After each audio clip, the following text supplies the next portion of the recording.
Hola, ¿qué tal? Bienvenidos sean una vez más a su canal Didáctica Mir. El día de hoy vamos a continuar con la serie de normatividad hablando acerca del manual de organización de la escuela secundaria, el cual data desde 1981, años por ahí que yo nací. Bien, y a su vez lo voy a vincular con lo que viene siendo la serie de evaluación docente.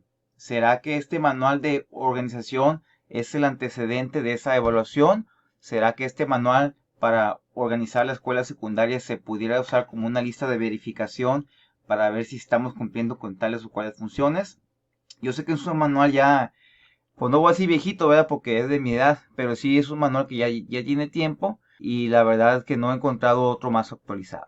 A continuar, el actual secretario de Educación Pública hace poco nos habló acerca de que la nueva escuela mexicana, la cual está tanto en la Constitución como en las leyes secundarias, y nos habló acerca de que la nueva escuela mexicana trata acerca de la educación integral, educación para la vida, un aprendizaje colaborativo y es un producto de un acuerdo educativo nacional. Sin querer causar polémica, la verdad que todo este tipo de cuestiones no tienen nada de nuevo. Pero bueno, eso será para otra serie que es Hacia una nueva escuela mexicana. Ahorita solamente tengamos presente estas cuestiones para ver qué podemos rescatar en el manual de 1981 para la secundaria. Bien, me voy a remontar ya tiempo atrás. Como les comento, estamos iniciando también una serie que es de evaluación magisterial. Y fíjense que pues esto de la evaluación ha sido desde siempre. Para yo poder entrar, por ejemplo, a la escuela, tanto la pública como la privada, pues te hacen cierto tipo de evaluaciones de conocimientos, así como de evaluaciones psicológicas también. Y pues esto en la Nueva España no era nada nuevo. Ya había un gremio magisterial y ya sea que estuvieras en la educación pública o privada, había que aplicar un examen. Entonces, desde mi experiencia y mi punto de vista, los particulares siempre se han estado evaluando. No así lo que viene siendo la escuela pública, que eso tiene apenas aproximadamente 30 años. Bien, en la Nueva España se funda la primera escuela secundaria patriótica, que es una escuela secundaria laica. Ya sabemos que la secundaria pues sirve para muchos fines, entre otros para poder avanzar a estudios superiores como el bachillerato o la universidad. En aquellos tiempos era más que nada los ayuntamientos los que se hacían responsables de la educación. De ninguna manera había un gobierno centralizado. Se quiso centralizar, hacer una reforma por parte de España, pero no se pudo lograr. Eso luego lo veremos en una serie histórica. Pero entonces los ayuntamientos son los que estaban en el poder. Con sus recursos que tenían, hacían lo que podían.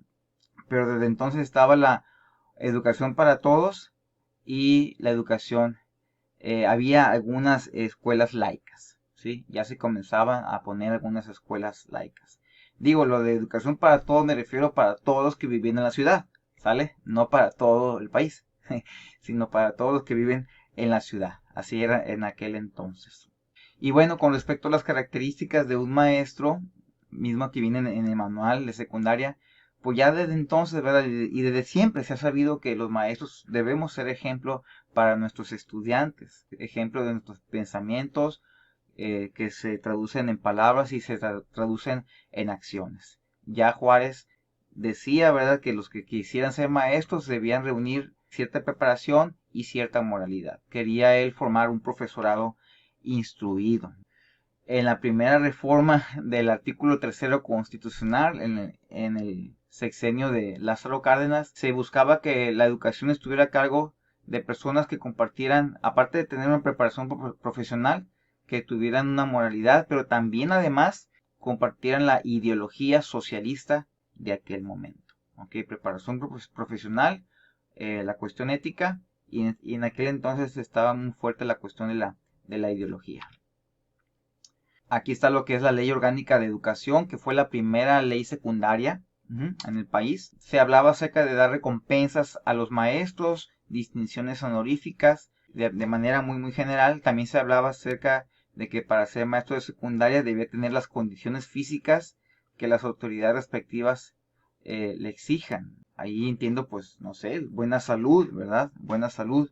Debe tener una cultura general suficientemente amplia, estar bien preparado, tener la especialización. En este caso, pues yo soy de matemáticas, como ya les he comentado en varias ocasiones, ya llevo pues 17 años dando clases, impartiendo clases de matemáticas y también de física de antes, y que tengan una preparación pedagógica. Así que aquí podemos ver la buena salud física, una preparación, una cultura general, especialista en cierta asignatura, la preparación pedagógica y por supuesto la cuestión moral, la cuestión ética que no podemos dejar de lado. No somos perfectos, pero los maestros no somos perfectos, pero sí debemos tratar de ser ejemplo para nuestros estudiantes. En trato, ¿verdad? En cortesía, en amabilidad, en esfuerzo, en perseverancia, etcétera. Aquí tenemos la segunda ley secundaria que hubo en nuestro país, en México, se llamó la Ley Orgánica de Educación Pública, le agregaron pública, y también se hablaba de manera general acerca de estímulos, recompensas, y bueno, aquí le puse esto que me llamó la atención, y es que no se permitían los castigos corporales. Estamos hablando de los 40, híjole, seguramente en los 40, 50, 60, 70, 80, ha de haber escuchado historias acerca del el borrador que salió volando, ¿verdad? Y que casi le pega o le pega en la frente a un estudiante o cuestiones por el estilo. Me pareció curioso ver esa cuestión de los que no se permitían los castigos corporales. Parece chiste, pero eso fue una realidad que continuó con la educación conductista, la cual fue más o menos de 1940 a 1970 o 80, si no me equivoco. Bien, vamos a continuar. Aquí en esta ley orgánica de educación pública, igual, una cultura general, una preparación pedagógica y pues que esté preparado en la disciplina que el maestro ejerce. En la segunda reforma del artículo tercero constitucional, allá con Jaime Torres Bodet, vemos que se habla acerca de varios aspectos que se desea forjar en el estudiante. Son varias finalidades de la educación que por fin aparecen en lo que es el artículo tercero de la Constitución mexicana. Y es entonces cuando ya los maestros podemos aspirar a primero nosotros tener ese tipo de rasgos, como tener el amor a la patria, ser solidarios y desarrollar valores como la independencia y la justicia, y comenzando por la justicia social. Bien, entonces lo puse para que podamos ver cómo empieza a estar en la Constitución y los maestros ya se pueden apropiar de algo más. Vamos a continuar. Hasta ahorita llevamos la salud física, la preparación profesional, una cultura general, la cuestión moral, entre otras cuestiones. Bien, aquí está que la educación será democrática, nacional y será humanista. Ya desde entonces se ve estas cuestiones. Entonces por ahí se estaba perfilando, bueno, por lo menos en el papel, ¿verdad? Pero poco a poco, ¿verdad? Iba a tardar décadas para que realmente esto se fuera interiorizando en los maestros. Aquí tenemos la tercera ley secundaria del artículo tercero constitucional. Ahora ya no se llamó ley orgánica, se llamó Ley Federal de Educación. Y bueno, la verdad que esta Ley Federal de Educación eran, si no recuerdo mal, eran como 11 hojas. Era de manera muy general, decía que los maestros debían satisfacer ciertos requisitos que exigieran las autoridades competentes y pues que iban a recibir una remuneración justa para que prepararan adecuadamente sus clases y se prepararan con una formación continua, iban a recibir estímulos y recompensas, pero así de manera muy general. Vemos pues que había cosas ahí que se habían comentado, ¿sí? Seguramente varios libros, artículos sobre cuál era el perfil del maestro. Pero volviendo a lo que nos tiene aquí, que es el manual de organización, ya desde 1974 con las resoluciones de Chetumal, se había hablado de que era necesario renovar, actualizar los reglamentos. En aquel entonces se dio una reforma de la educación secundaria y se vio que era necesario actualizar los reglamentos.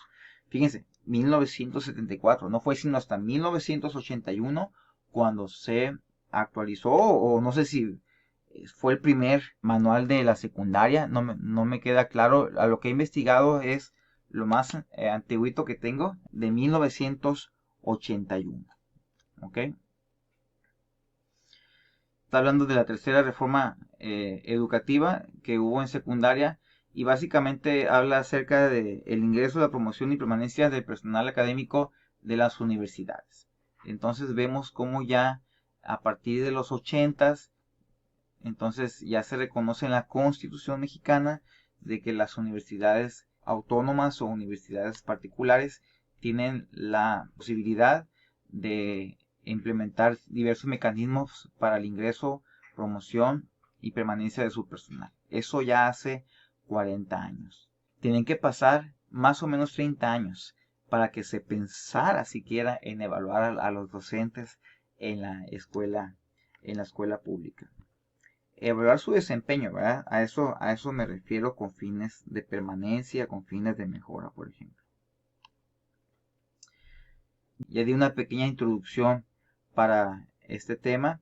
Y pues bueno, hablemos un poquito ahora del manual de organización de la educación secundaria. En este caso es la segunda edición de noviembre de 1984. Fue en el sexenio de López Portillo cuando se inició. Bien, veamos un poquito qué dice. Para empezar nos habla acerca de los objetivos de la educación secundaria. Dice que la escuela secundaria, en conjunto con preescolar y primaria, constituyen la unidad de servicio público que ofrece educación general básica. Educación general básica, lo que ahora conocemos como parte de la educación básica, ¿verdad? Ahora la educación básica es desde inicial, preescolar, primaria, secundaria y educación media superior. ¿Ok? Pero en aquel entonces la educación básica era preescolar, primaria y también secundaria. Solamente la primaria era obligatoria en aquel entonces. ¿Qué se persigue? El desarrollo integral del educando, que está en consonancia con la nueva, ¿verdad? Dice que es nueva, ¿verdad? Nueva escuela mexicana. ¿Cuál nueva? Pero si eso ya tiene 40 años y más de 40 años, ¿verdad? Desde el tiempo pues, de la Segunda Guerra Mundial, ¿verdad? Y desde el tiempo de las Cárdenas. Pero bueno, sí se promueve el desarrollo integral del educando como ser individual y social. ¿Okay? Para que emplee en forma óptima sus capacidades en beneficio propio y de su comunidad y adquiera la formación que le permita continuar sus estudios de nivel inmediato o pues ponerse a chambear, ¿verdad? Ponerse a trabajar. Eso siempre ha estado en la secundaria. Dar la opción al alumno para que ya sea que siga estudiando educación media superior o que definitivamente se integre al trabajo de su familia o al trabajo productivo de la sociedad. Los objetivos de la educación secundaria son varios. Dice, para que la escuela secundaria cumpla su objetivo es necesario que el personal responsable de este servicio haga lo siguiente: actúe con amplio criterio para tomar decisiones adecuadas, interprete y aplique correctamente las disposiciones que le den los superiores, tenga capacidad para organizar y dirigir grupos. Eso es importante. Yo recuerdo, ya lo he comentado, la primera vez que me paré en un grupo, miraba hacia el suelo. No podía mantener la mirada fija. Un alumno me lo dijo y vaya, qué vergüenza, ¿verdad? Pero así empecé yo al principio. Así como tener buenas relaciones humanas, saber dar un trato amable, una buena respuesta, sobre todo en secundaria, ¿verdad? Que a veces los estudiantes son un poco irrespetuosos en ocasiones, pero hay que estar preparados para darles una respuesta sabia y amable. Bien, adopten actitudes de respeto, responsabilidad, orden y decoro, evitando aquellas manifestaciones de conducta que pues perjudiquen al educando. Tenga iniciativa para crear y proponer opciones de trabajo y resuelva problemas y plantee soluciones viables. Eso se refiere al personal de educación secundaria. En un momentito más vamos a hablar específicamente del maestro. Aquí en este manual de organización de la secundaria vienen las funciones de varias figuras educativas. Pues se puede apreciar aquí. Los maestros, los profesores, maestros y maestros, estamos aquí en lo que viene siendo servicios docentes. Aquí se puede ver un organigrama. No voy a entrar en detalle, ¿verdad? Pero ahí aparece el Consejo Técnico Escolar de ya desde entonces, ¿verdad? Que se acaba de retomar en el sexenio pasado. Y bueno, la cooperativa y ahí viene el organigrama. Este organigrama a mí sí se me hace bastante familiar. Bien, sigamos pues entonces los maestros, estamos en lo que viene siendo servicios docentes. Y no solamente los maestros, también pues, se puede ver en este diagrama ampliado que tanto los bueno, serán los docentes, técnicos docentes y los auxiliares de laboratorio, ¿verdad? Ya no le llamamos ayudantes, ¿verdad? Por esa que todos estamos colaborando en un mismo sentir, en un mismo propósito, somos colaboradores. En aquel entonces, pues, el ayudante, pues, se puede decir que estaba subordinado al maestro, pero no, en la actualidad los vemos como compañeros, ¿verdad? Muy, muy capaces con todo respeto. Aquí lo que me llama la atención es que viene en la estructura organizacional, viene un médico escolar. Yo, la verdad, trabajo en una escuela vespertina, no hay médico, trabajo en una escuela nocturna y tampoco hay médico. No sé, sí sé, ¿verdad? En el colegio hay médico y enfermera, pero, pues no sé, ¿verdad? Dígame usted si en su escuela hay médico, está muy padre eso, ¿ok? Dígame si su escuela es matutina, vespertina, nocturna, también indíqueme si es, en los comentarios aquí abajo, también indíqueme si es pública o privada.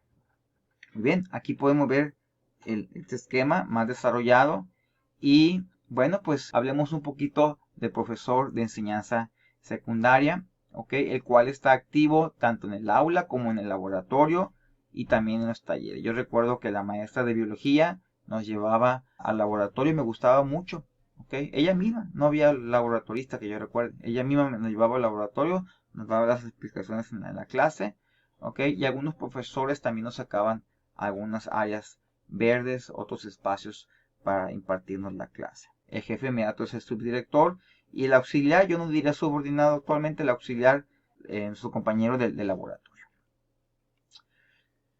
El propósito de ser maestro de secundaria es contribuir a la formación integral mediante nuestra actualización y mejoramiento profesional permanentes o continuos y que contemos con la metodología más avanzada. Aquí en este detalle quiero hacer hincapié que en lo que yo he investigado de la historia de México, después de la revolución no ha habido una metodología a la cual se haya adherido México. En el tiempo del México independiente, antes de la revolución, sí había corrientes como el positivismo y la escuela lancasteriana.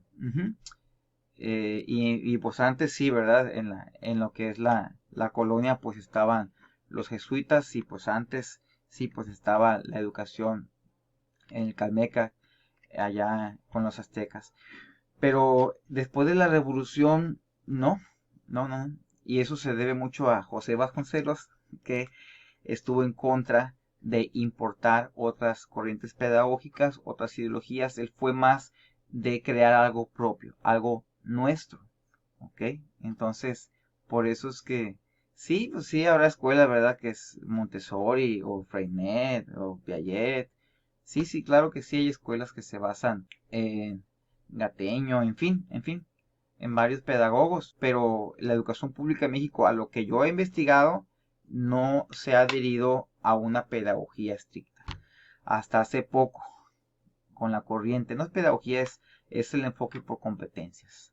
Así es, todo el país de México, ese fue el discurso oficial, el enfoque por competencias. Bueno, vamos a continuar entonces este detalle de la metodología en México. Y bueno, consolidar su profesión con responsabilidad social. Bien, hay varias funciones que se esperan. Es como una lista de verificación en aquel entonces que me parece muy interesante. Primeramente, coordinar las acciones con el jefe de enseñanza, con la jefatura local. Que sí, recuerdo cuando empecé a dar clases en una secundaria pública, el jefe de enseñanza llegó a observar mi clase y se mostró muy respetuoso conmigo, muy atento. Y mis respetos para mi jefe de enseñanza aquí en Mazatlán.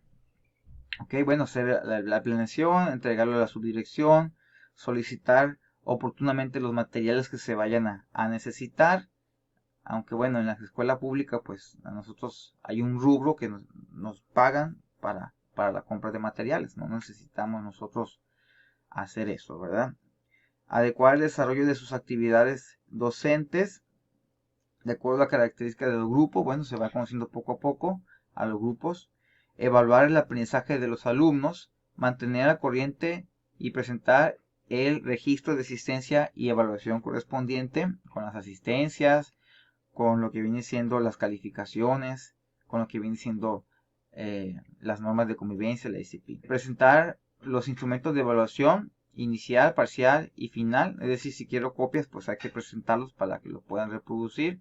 Aunque esto actualmente viene desde la Secretaría Estatal, nos mandan los exámenes. Pero si yo quiero un examen, bueno, pues obviamente debo de pasarlo con tiempo, si son exámenes regulares o extraordinarios. Informar sobre resultados de las evaluaciones, así es. En este caso, actualmente pues es cada trimestre y en el colegio pues es cada mes. Fomentar a los alumnos el espíritu cívico y social.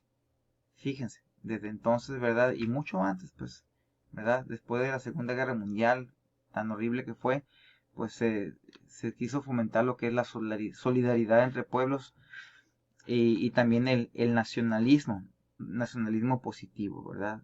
Un nacionalismo que valore a nuestro país, que valore los héroes de la patria, por ejemplo, y los valores cívicos.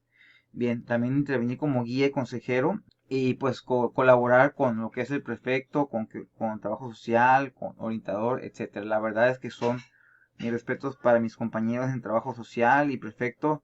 Muchas veces les hablan a los muchachos pues de manera que le llega, ¿no? Al corazoncito.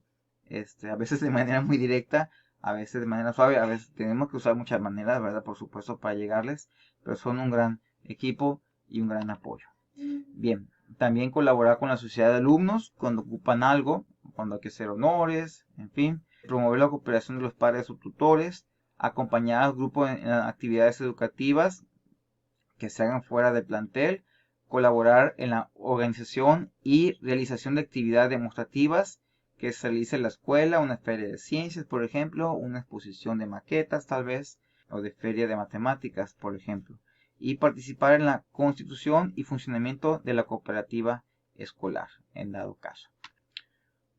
Límite de autoridad, que es lo que nos corresponde, bueno, al maestro evaluar permanentemente el aprovechamiento de los alumnos de los grupos a su cargo y estar muy al pendiente de que no reprueben, ¿verdad? Y en dado caso, pues prepararlos para el examen extraordinario. También sugerir a la dirección del plantel las medidas que considere procedentes para mejorar la prestación del servicio educativo. ¿Ok? En este caso, pues a la dirección y a la supervisión. Bien, también hay algunas responsabilidades, ¿ok? No las voy a leer todas, pero pues dice aquí, por ejemplo, desarrollar los programas de estudios vigentes o asignatura. Eso sí, nos corresponde llevar a cabo la programación, ¿verdad? Desarrollarla, llevarla a cabo y tratar de cumplirla. Yo nunca la cumplo en su totalidad. Es difícil cumplirla y más en la escuela pública. A mí me gusta más abordar los contenidos bien que solamente brincarme de uno a otro. Adecuar el desarrollo del programa al número de clases, ok, estableciendo correlación con las demás asignaturas, la transversalidad, contribuir a la formación de actitudes y hábitos de responsabilidad, reorientar el mal comportamiento de los alumnos que incurren en alguna falta, informar a las autoridades directivas de los problemas graves que se presenten, conservar y dar buen uso a material escolar, vigilar el equipo escolar y las instalaciones del plantel, cumplir sus actividades docentes en el horario. Aquí están estas responsabilidades que como docentes tenemos. ¿Okay? Además de cumplir con las comisiones que les han encomendado, ya sea participar en un concurso, por ejemplo, ¿verdad? Ir representando a la escuela, concurso o también que nos manden a un curso por parte de la supervisión. Todo ese tipo de funciones y responsabilidades estoy muy habituado con todo esto. ¿Okay? Aunque el manual ya tiene casi 40 años, pues se me hace bastante vigente. No sé si haya otro manual actualmente en lo que es secundaria, pero se me hace bastante vigente, bastante adecuado. Bien, se pedía que los que quisieran ser maestros de secundaria, pues debían estudiar en la normal superior.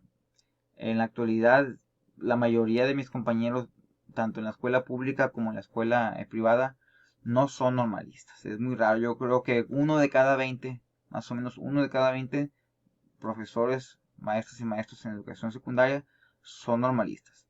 ¿Tales? Son nomás estimaciones que yo hago, ¿eh? No son estadísticas.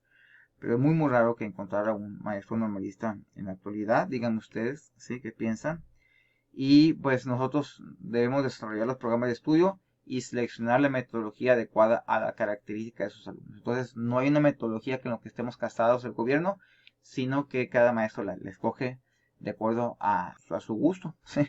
A su gusto y a las necesidades del grupo. Para saber más, pues le invito a que cheque lo que es el manual de educación primaria de Jalisco. Ahí lo puede buscar en internet, está más actualizado, ok, pero es de primaria, ¿sale? Es de primaria y no es de nivel nacional, sino que es solamente para un estado, pero sería bueno checarlo en otra ocasión. Hasta aquí la normatividad sobre los requisitos del docente hasta 1981. Sin duda hay mucho más que abordar en libros, investigaciones, reglamentos, perfiles de egresos de las normales, pero nos enfocaremos en la evaluación docente de 1993 hasta la fecha. No se pierda el siguiente video. Les he prometido mucho hablar acerca de los perfiles profesionales. ¿Qué es eso? ¿Cuáles son las características que actualmente en el país de México se piden que tengamos los docentes? Les digo una cosa, esto pues no es nada nuevo.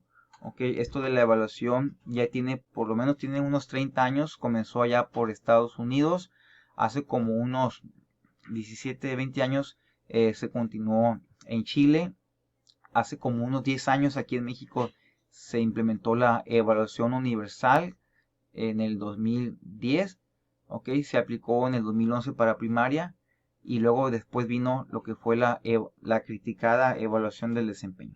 Total que lo que les quiero decir que lo que vamos a ver en el siguiente video no es nuevo, ¿sale? Ya tiene 30 años. Los dominios, criterios e indicadores. No se lo pierdan, vamos a explicar a detalle cada uno de ellos. Muchísimas gracias por acompañarme en este video, su canal de estudio Didáctica Amir. Hasta la próxima.